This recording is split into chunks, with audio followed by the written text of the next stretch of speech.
Hi, welcome to Conversations from the Alcove at the Lucille Lortel Theater in the Alcove New Play Development Program.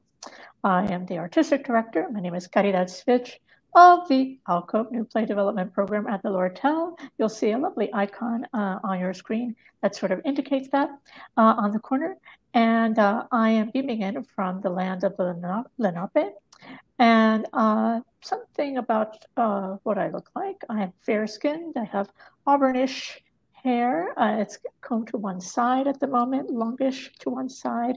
Bangs. I have tortoiseshell glasses that have slightly cat-eye kind of quality to them. I'm wearing red lipstick against a white background. And my shirt is blue and white stripes today. So that's a little bit of me. On the other side of my screen, flanked by many, many books, she's read them all, is the wonderful playwright, Deborah Zoe Laufer, American playwright, theater director. Her plays have been performed at Steppenwolf, Cincinnati Playhouse in the Park, with which she has a long association, Everyman Theater in Baltimore, the Humana Festival of New American Plays, which is sadly no longer, and Ensemble Studio Theater off Broadway at the Duke on 42nd Street. She won a citation from the Harold and Mimi Steinberg a new play citation, from Harold and Mimi Steinberg, the American Theater Critics Association, for her play End Days in 2008.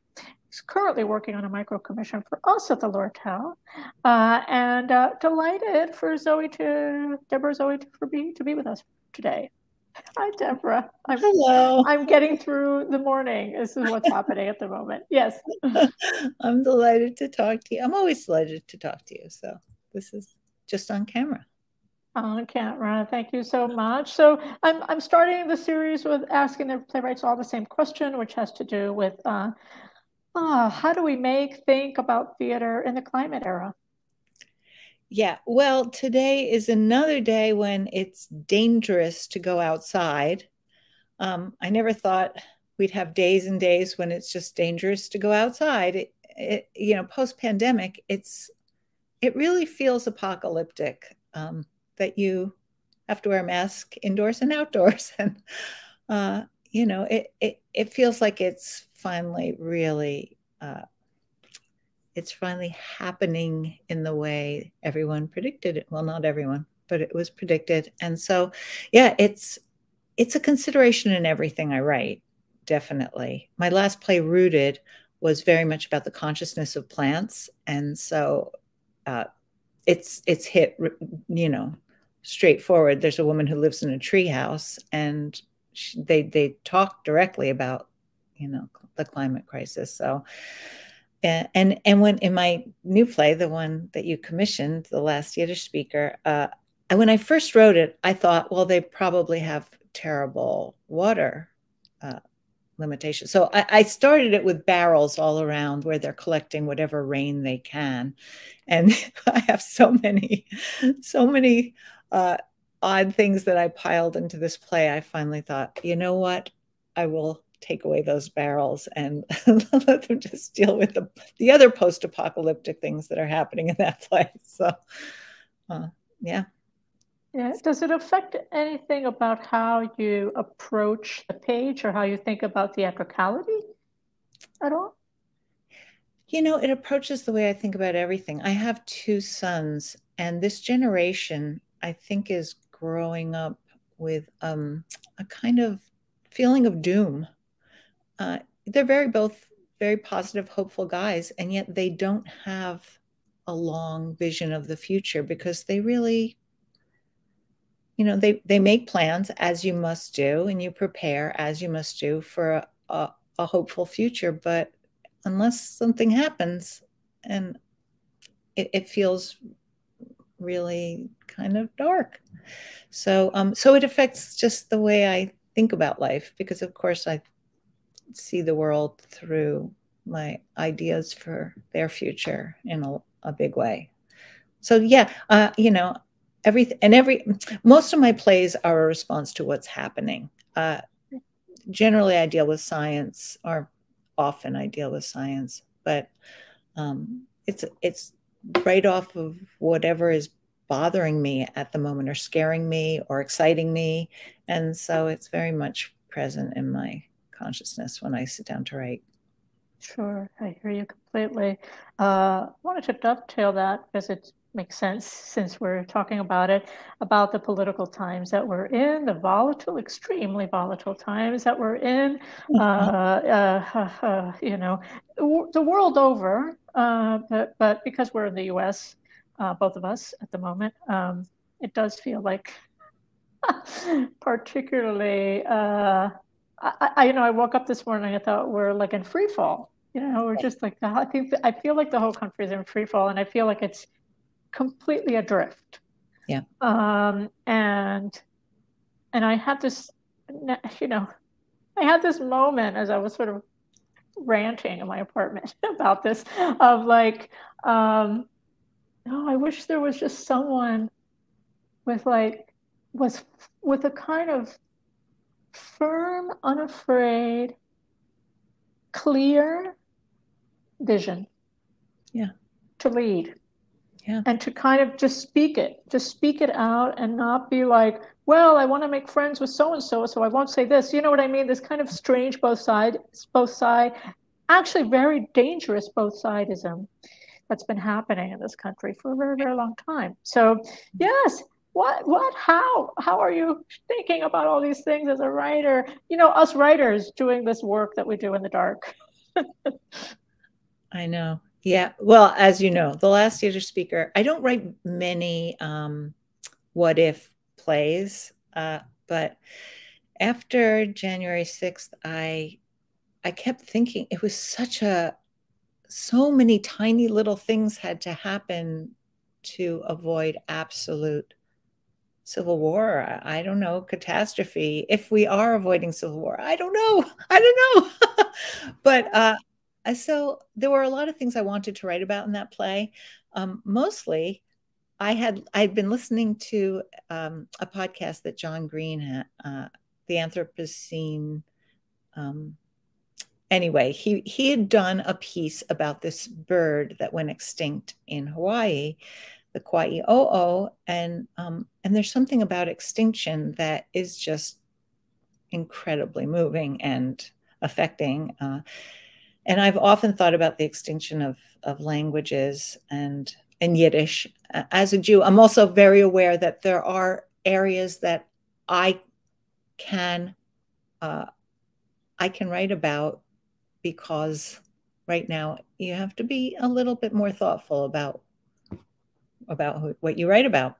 So I wanted to write about the death of Yiddish. That story had inspired me, but going down that track, which is the way I generally think, is I have an idea and then I follow it through to the storyline. I thought, what could happen in this country or in the world where Yiddish really would be endangered? And the insurrection being a success for the insurrectionists was really the way I followed that to its conclusion. And so I really drew on the political state we're in and just changed a few factors, that if they had gone up the staircase and turned right instead of left, everything would have been different. It sort of terrifies me to think about who was in that room and what might have happened with the rage that people were feeling and sort of the chaos. So that's what the play is about.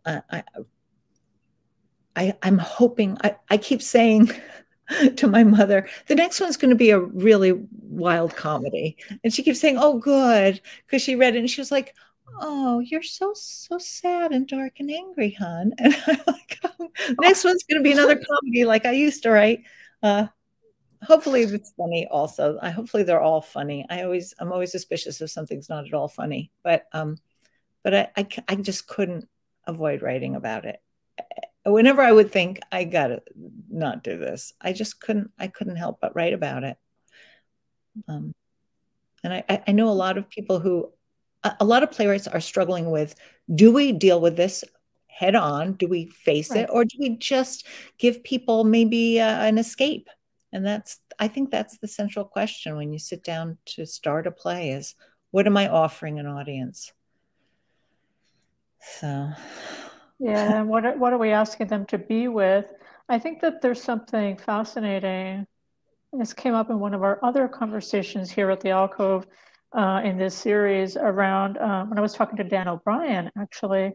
We were talking about what happens when, I think, again, I'm also going to say, I feel this is particularly true of the US. I don't want to speak for the entire world, but our ability as a country to live in states of collective amnesia seems to be quite convenient for the lack of political will to sort of act and move toward a more equitable, one day fully equitable.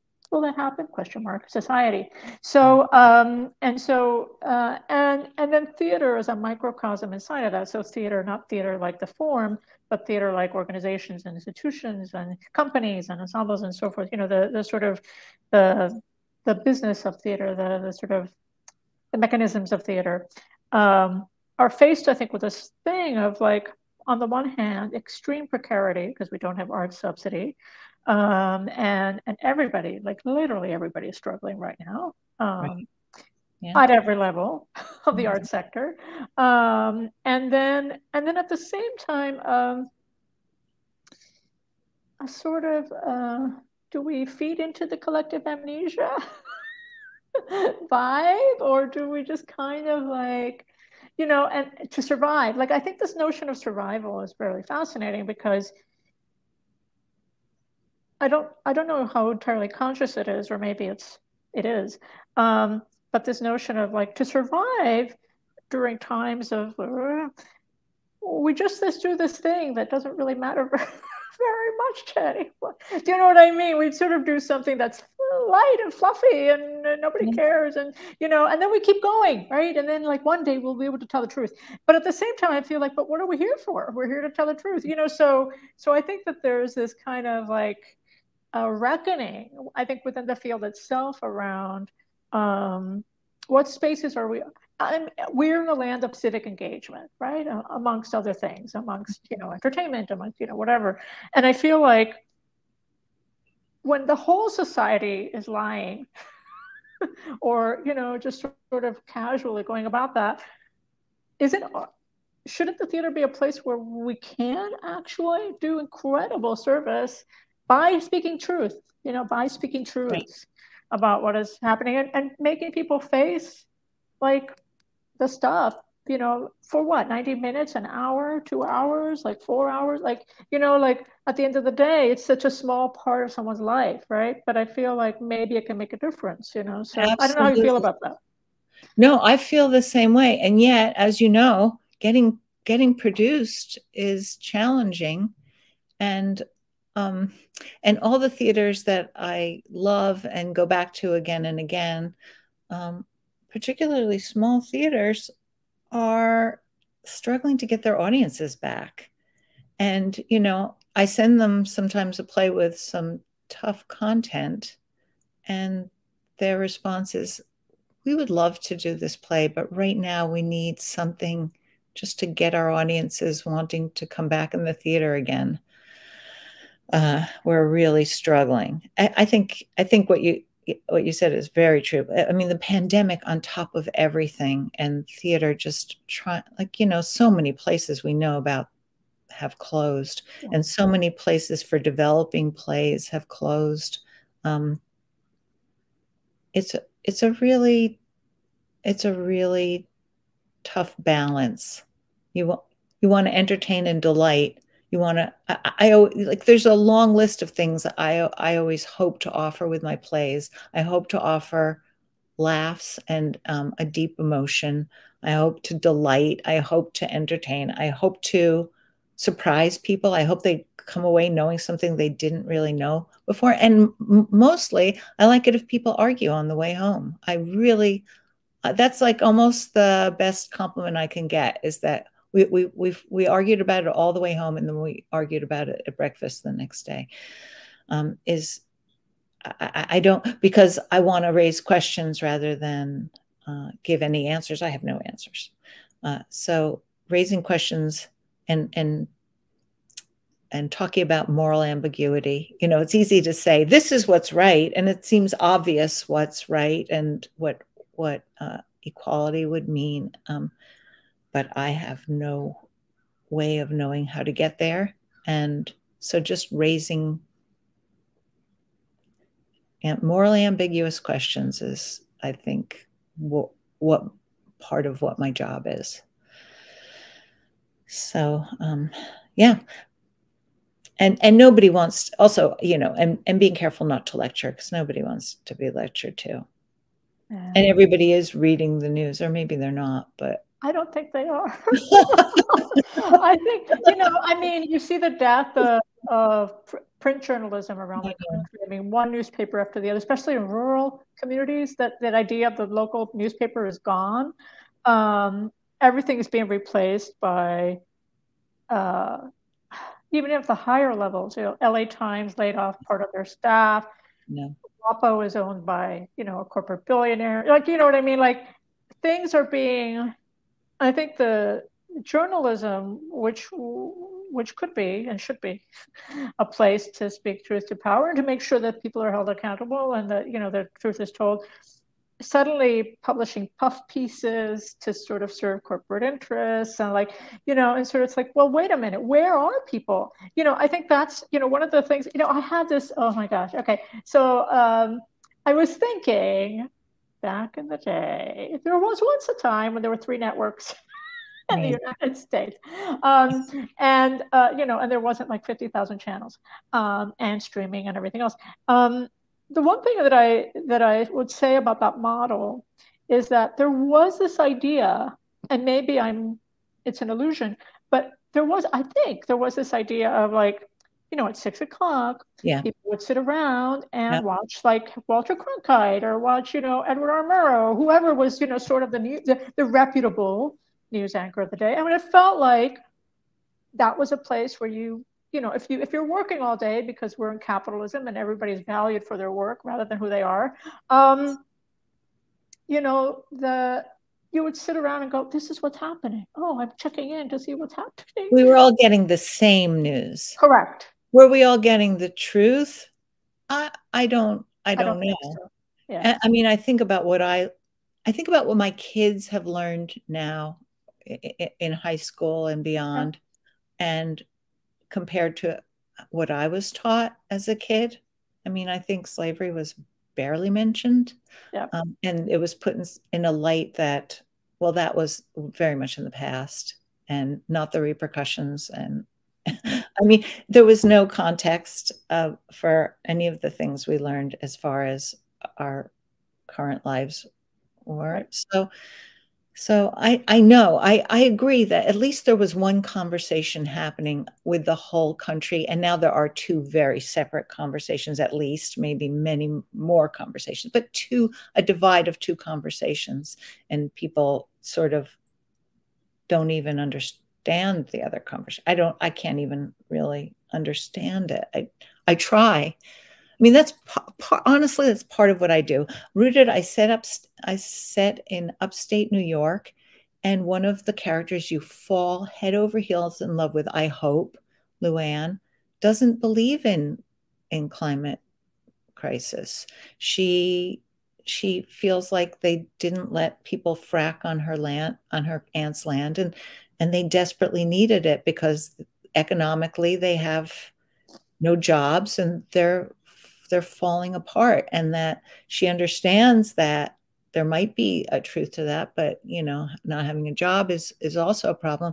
I feel like presenting someone we care about who has that point of view, because I know I'm from upstate and I know people do have that point of view. People who come and help shovel out my mom's driveway when she's all, you know, she's stuck. People who take care of her, make sure.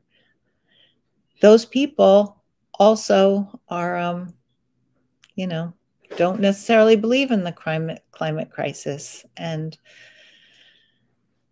so I think having a point of I don't know, empathy, but a window into another person's perspective is also something that I'm able to do as a playwright, and it's part of my job.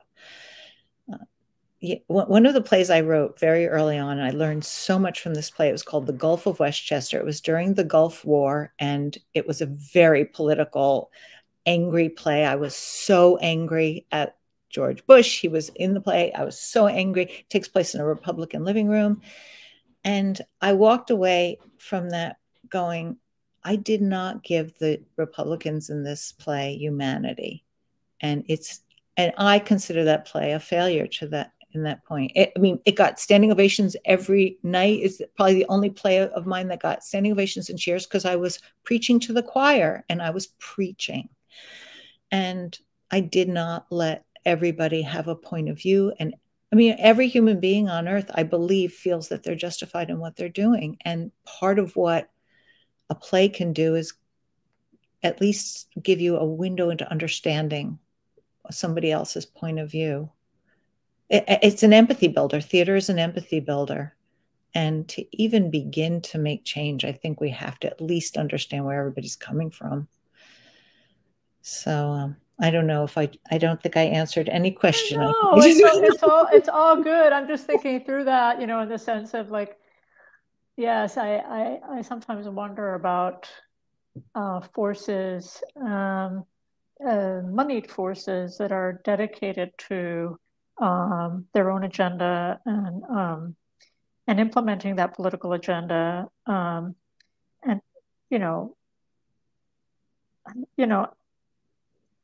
I feel like my empathy machine isn't strong enough for some of that. Do you know what I mean? Because I'm like, but clearly it's evil. Do you know what I mean? Like, evil does exist, and so, but I try. It's just hard.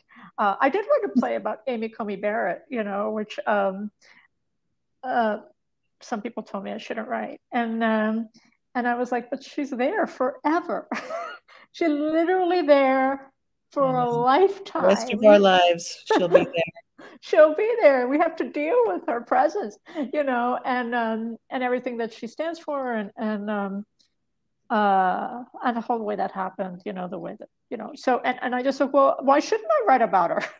Clearly, someone who's in our lives, at least in the US, like, as long as she lives, she's in that position, right, on the Supreme Court. So I can't quite ignore it. But I can still choose to write about other things, and I do. It's fine. But I really had to kind of like at least look at. I think this idea of looking, the idea of like reckoning with and kind of facing and having the encounter with, what that sort of philosophical idea of encountering the other, but I really mean almost like encountering your shadow self, right? It's sort of like, these are forces of shadow, right, in society. And sometimes those shadows take over, right? So like, how do you face them? It's like writing about monsters, right? You're sort of write monsters and beasts and fairy tales, and that's really what it's about, except this time it's real people. I want to talk about character because you're so good at it, and it's a craft question that I think sometimes gets not thrown under the rug, but gets assumed. It's sort of like, of course, everybody writes character, blah blah blah, And I'm like, well, actually, it takes skill and technique and all these things. And yeah, I wanted to, this is a crafty question, sort of nerdy, geeky writer question, but how do you go about writing character and drafting character? Well, I start from a long view because I do start with idea rather than character. Unlike a lot of playwrights I know, I really start with an idea I want to tackle. And then I find how to populate that play with people who will have very polarized ideas about how to tackle it. And so once I have those sort of archetypes, you cannot have archetypes on stage. So I have to absolutely fall in love with them, and I have to spend time with them, and I have to think about them. I spend a long time, usually sometimes up to a year, thinking about my play before I actually write it. and then I try to write it fairly quickly. So, and I do something I don't know if anybody else who does, is I tell the story to everybody I know. So I'm like, so there's these people who live in a house, and I'll tell the story until it gets longer and longer, like a Shaggy dog story, and until it's just so big that, first of all, nobody will listen to it. And so then I have to write it. And little by little, I get to know everybody more. I see what lights up in people's eyes when I tell the story, and I get excited about it. Just like when I did stand up, it's like you can immediately tell when an audience leans in. And then the characters, they really do just emerge. And they are there to serve me and to serve the story I'm telling. And then they often have a different agenda, and I have to honor their agenda. I have to let them speak for themselves. It's so clear when it's my agenda coming out of a character's mouth instead of something that they desperately want. But then after I have a draft, I write fairly quickly after the year of thinking about the play, and then I rewrite maybe 30, 35 drafts. And sometimes a character is cut from it. I mean, really quite substantial drafts. I have cut, like Informed Consent was 300 pages once I got all the science and everything in it. And I cut it down to 90 pages. And it took about 30 drafts. So I write and write and write and write. And while I'm doing it, like, I think about what my character, I'll hear a song. It's like falling in love. I fall in love with my characters, and I hear a song and it reminds me of, oh, that's Rachel, or oh, that's Paul. I bet Paul would listen to this, or, it's just like mooning about somebody you love. And so after all those drafts, then the last thing I do is I go through the play as if it's each person's play. So in every scene, a scene where maybe mostly it's Chava and Sarah are talking, but Paul is there, I write it from Paul's point of view completely. I want him, like, what is he thinking? So that an actor, having been an actor also, I know when an actor feels like they have nothing they need to do on stage. So I go through, each character has a pass through the play where I think about what they're thinking. Every line of the play. If they're in the room, they're thinking about it. So that's so cool. I didn't know you wrote so many drafts, Deborah. That's like intense. It reminds me of, I don't know if you know the playwright John Walsh. Do you remember John Walsh? They were based out of Minneapolis for a long time, but now they're in Arkansas, leading the playwriting program at the university there. Oh, cool. Yeah, they're very cool. And I was interviewing them a while back, and they were talking about this play of theirs called The Dinosaur Within, which is a really beautiful play. And and I was like, wow, this play feels like magic. Like, I was like, and then he was like, you know how many drafts I did, and then it was like literally like 50 drafts of it. It started out like similar to you, like 300 some pages, and then it turned again, and then turned again, and then it did this, and he cooked things out, and he put things back in, and there's like, and I was like, oh my God, and I mean, it's, but that's also his process. Like, he needs to go through this thing of like building it up and building it up and building it up before he can figure out a way to find what the gold is inside of that. And sometimes it's about, he said during that process with that play that there was he thought the play was about one thing, right? So he was writing, kind of building. And then all of that. And then it was like, oh no, it's really about this other thing. Yes. And so then it was like, I have to go back and I have to like restart. Yeah. That always happens to me at about page 80. I wonder, what the hell is this play about? I completely, I am stymied almost always. I mean, I will tell friends, I don't know why I'm writing this play. And they're like, you're on page 80. And I'll look and I am. I mean, it's ridiculous. Yeah. I mean, part of it is that I research a lot. And so at first I'm showing off all my research, and then I'm hiding all my research. And then I'm trying to see what doesn't even help the play. It isn't telling the story of the play. It's just telling something that I thought was cool and I wanted everyone to know about. Yes. There's a play, one of my earliest plays, Fortune. I wrote it when I was pregnant with my oldest son, and it's a sweet little romantic comedy, two-character romantic comedy that I actually got to direct in 2018. And when I was asked to direct it, I was like, oh, I don't even know if I like that play anymore. And I read the play again, and it was like, my plays are fairly muscular. I take away almost all the fat. Like I read it for rhythm ultimately. And if a name, like I have a scene where someone had was saying the name of someone and it was 2 syllables, first name and last. And I was like, no, I need a 1 syllable first and last name because it's just taking too long to say that name. I mean, I get to that minor. So when I was directing it, I was like, do I rewrite this to make it sound like the way I write now? And I thought, no, you know what? I got to honor that person, that like young, hopeful person who wrote this play and saw love in a certain way. And so I directed it like that. Well, now I'm getting it published finally after how many years? 20 years, finally getting it published. And I have gone over it.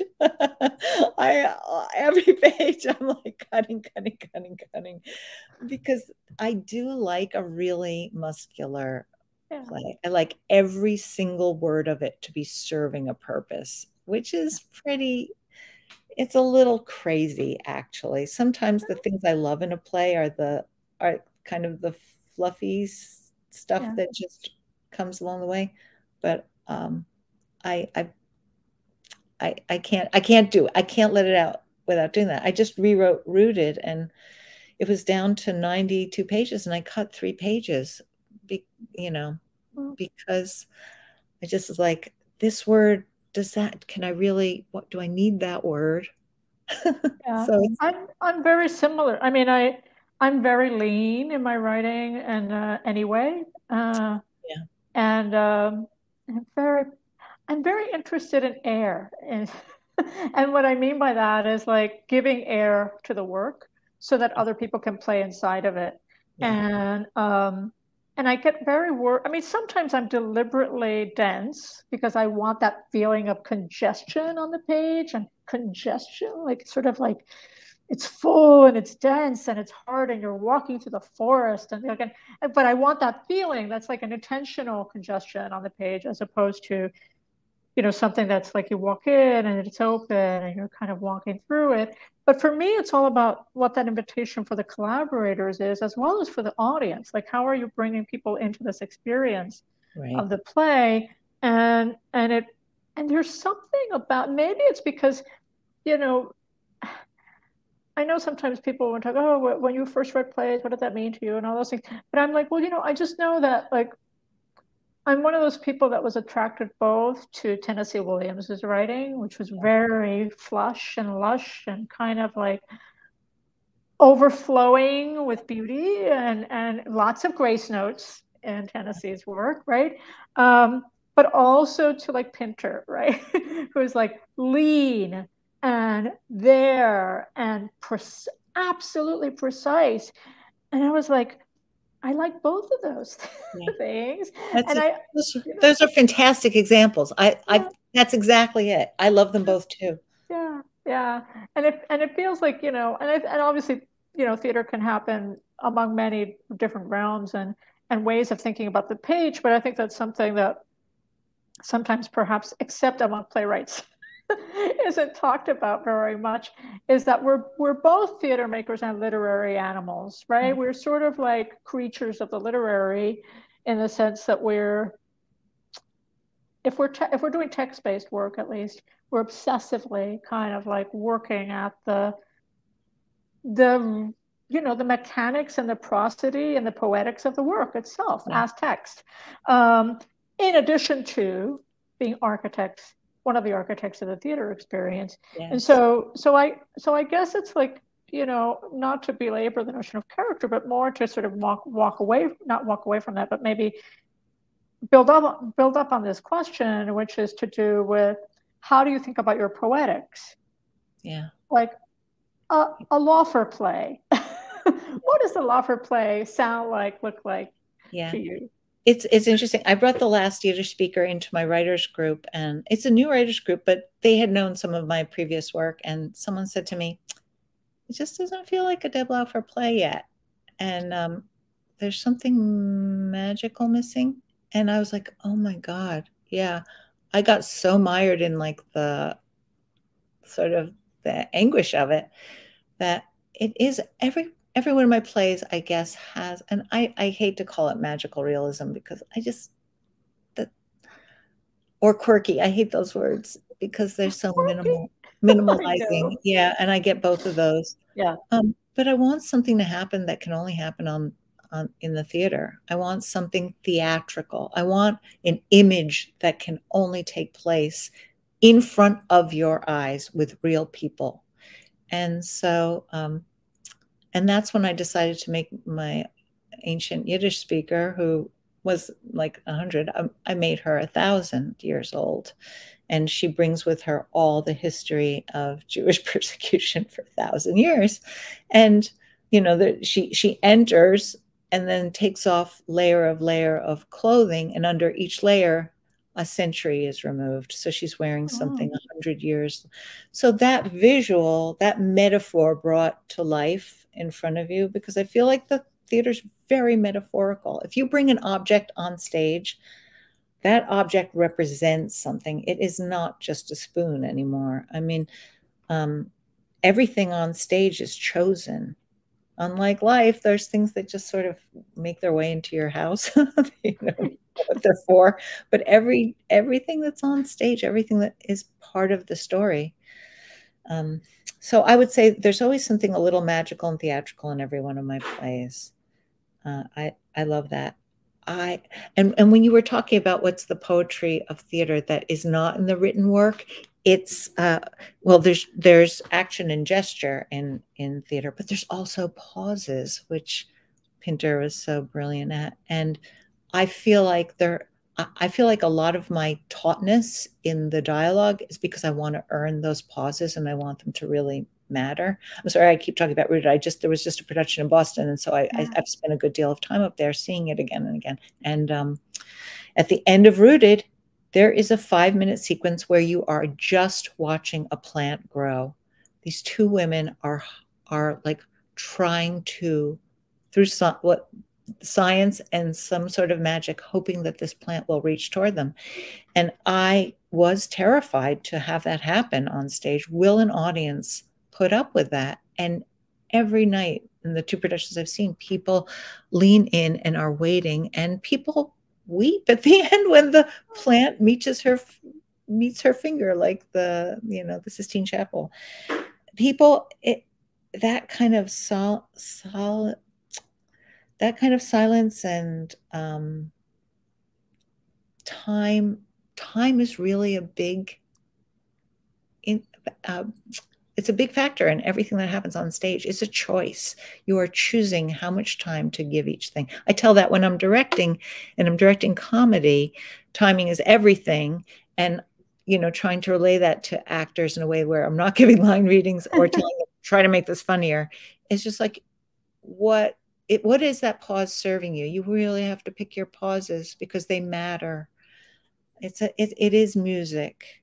A whole play is music. The soundscape is music. And in Rooted, there's a cult that shows up, and by the end, it starts with 12 people, and by the end, it's thousands of people. And so the sound, the designers are such a big part of it, creating that treehouse and then creating the soundscape of 1,000 people eventually going mad, like losing their minds, and hopefully it being terrifying. I have handed that character to a designer to create. And it's a huge, that's the thing also with theaters. There's designers who are going to just bring in the metaphor. The set designer will bring in that space that is going to be a living space that represents something beyond just a space, the house, the tree house, the whatever it is. They are making their own choices. I love that collaborative part of that too. Yeah, absolutely. It's so beautiful, right? And I was speaking to a colleague yesterday about the integrity of, if you're lucky enough to get more than one production of a specific play, for example, that each production should have its own integrity, right? That it should be about those people in that team making big decisions, creative decisions together. That it's not about, let me copy what that other production did, you know? Right.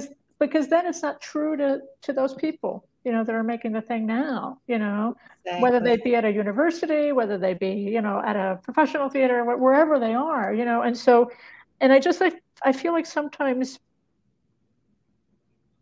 I find this sometimes with early career people in the theater who are like, might be looking for the manual. They're looking for the how-to, like the sort of, well, okay, if you just tell me the 10 steps, yeah. I will then do the play. And like, and I'm like, well, it doesn't work that way, right? It doesn't work that way because you have to bring your imagination to bear upon the material, and no two people, three people, four are going to see the same thing. Yeah. In fact, they may resonate with some similar things, but actually seeing it, interpreting it is going to be quite different. And that includes actors, you know, who are going to have a different relationship to those, if they're playing characters, to character and what those characters are feeling and thinking and whatever, how they're moving across the stage, you know. So it's one of the thrilling things about the work that we do, right? Yeah. It isn't really a play until it's up on its feet. It's a living thing. Yeah. Yeah. Which was why I always ask, and we're almost nearing the end of our hour, but why theater? Why are we doing this? Why, oh, why? I ask myself again, because nobody will hire me to do screenwriting. No, I mean, it's my first love. It's so remarkable when it works. It's like when I go to see something in the theater, it's a very different experience than going to a movie or seeing something on TV or reading a book. There's something about the life happening and the shared experience of, and you know, it's happening in that moment. It's ephemeral. I just love,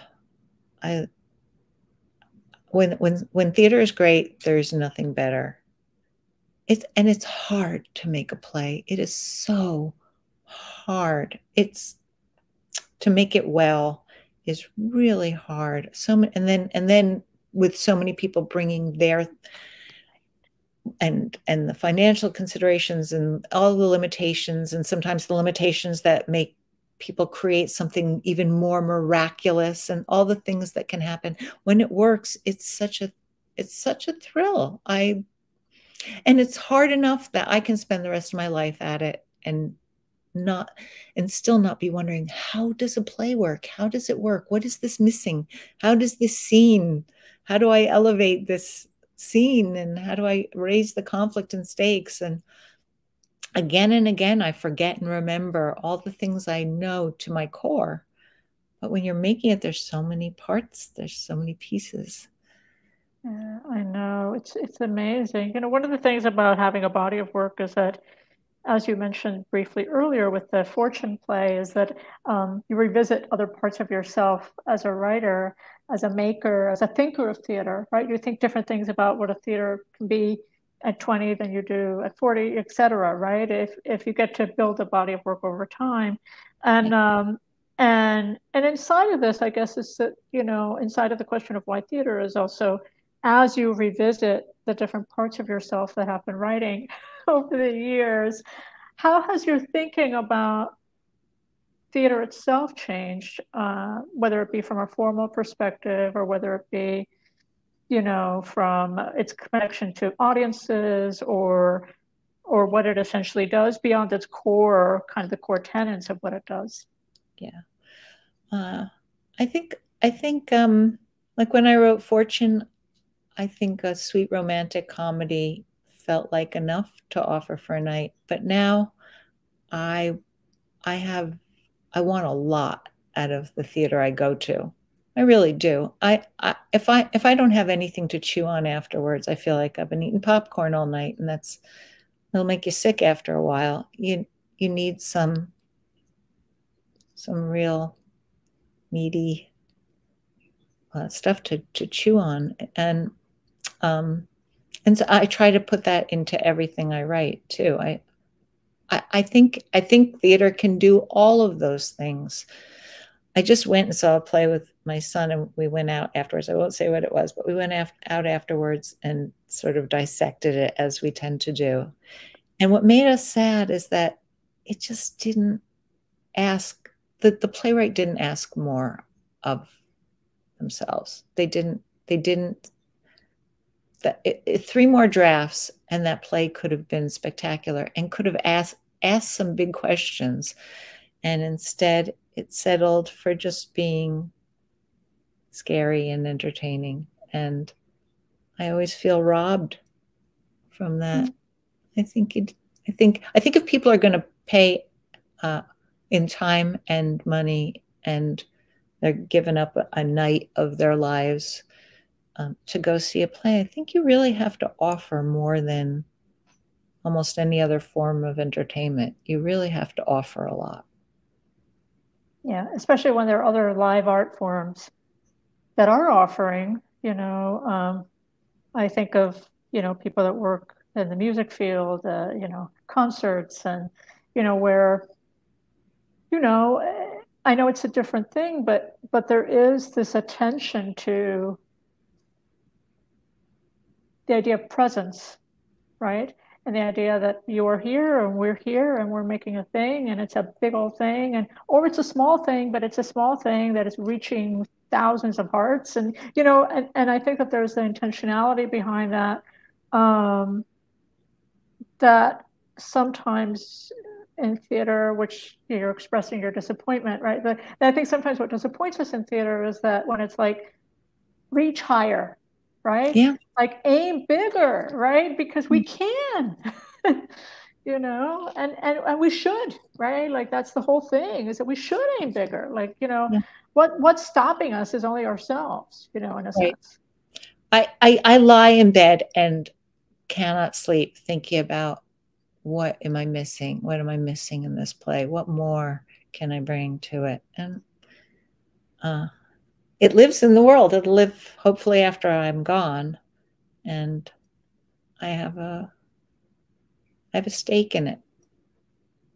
Like you said, having a body of work at this age, I have a body of work, and it's the love of my life, playwriting. I was an actor before, but playwriting is really the love of my life. And part of, like, I've always been obsessed with mortality and very aware of my own death.